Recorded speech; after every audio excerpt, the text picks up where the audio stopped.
Audit हे करता येईल। निवड झालेले जे काही कामं आहेत या कार्यादेशांमध्ये स्थळ पाहणीचा अहवाल आणि त्याची जे काही कुठल्या तारखेपर्यंत करायचं आहे त्याचे काय बेंचमार्क्स आहेत या सगळ्या गोष्टी याच्यामध्ये नमूद केलेल्या आहेत।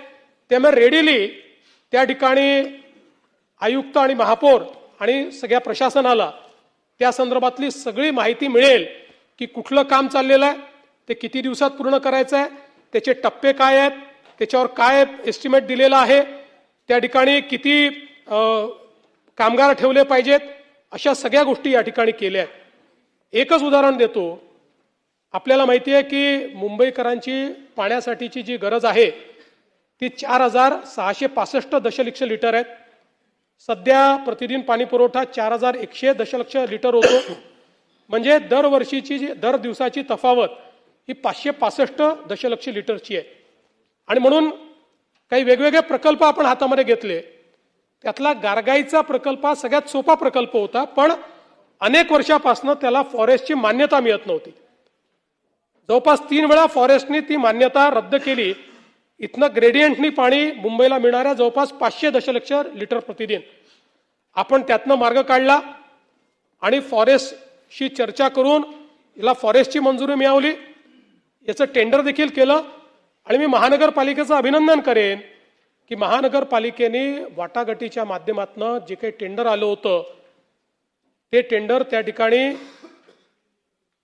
जो काही कॉस्ट होती त्या कॉस्टमध्ये जवळपास 270 कोटी रुपयाची बचत केली।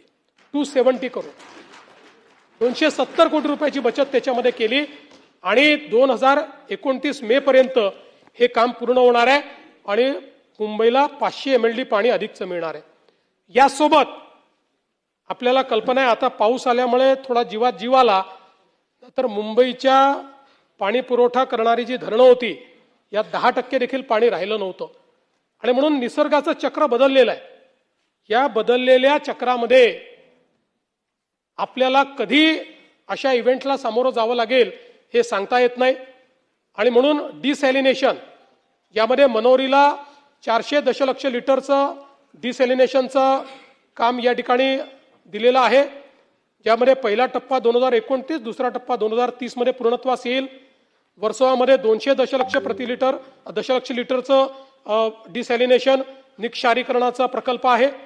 असं दोन्ही मिळून 2030 सालापर्यंत 1000 दशलक्ष लिटर म्हणजे 1000 MLD डिसॅलिनेटेड पाणी हे मुंबईला उपलब्ध असेल।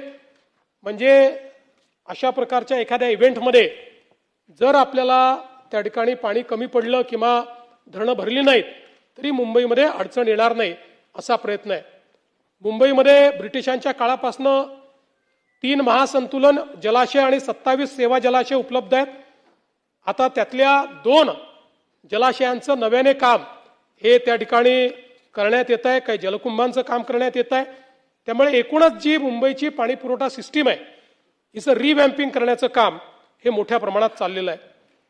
2022 साली ज्यावेळी पुन्हा या महाराष्ट्रामध्ये महायुतीची सत्ता आली त्यानंतर माननीय शिंदे साहेबांच्या नेतृत्वामध्ये महानगरपालिकेमध्ये आम्ही एक निर्णय घेतला आणि दरवर्षी त्याच त्या रस्त्याचं डांबरीकरण करायचं।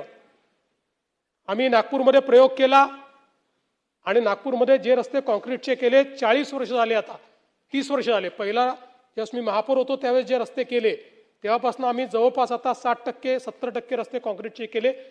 30 वर्षात एक नवा पैसा त्याच्यावर खर्च झाला नाही, एक खड्डा त्याच्यावर पडला नाही। म्हणून मुंबईमध्ये जिथे इतका पाऊस पडतो, पावसाचं आणि डांबराचं नातं हे विळ्या भोपळ्याचं नातं आहे आणि म्हणून खऱ्या अर्थाने इथे कॉन्क्रीट रोडची आवश्यकता होती आणि म्हणून मुंबईच्या रोडच्या कॉन्क्रिटीकरणाचा निर्णय आपण घेतला। 2 टप्प्यांमध्ये आपण याचं काम सुरू केलं।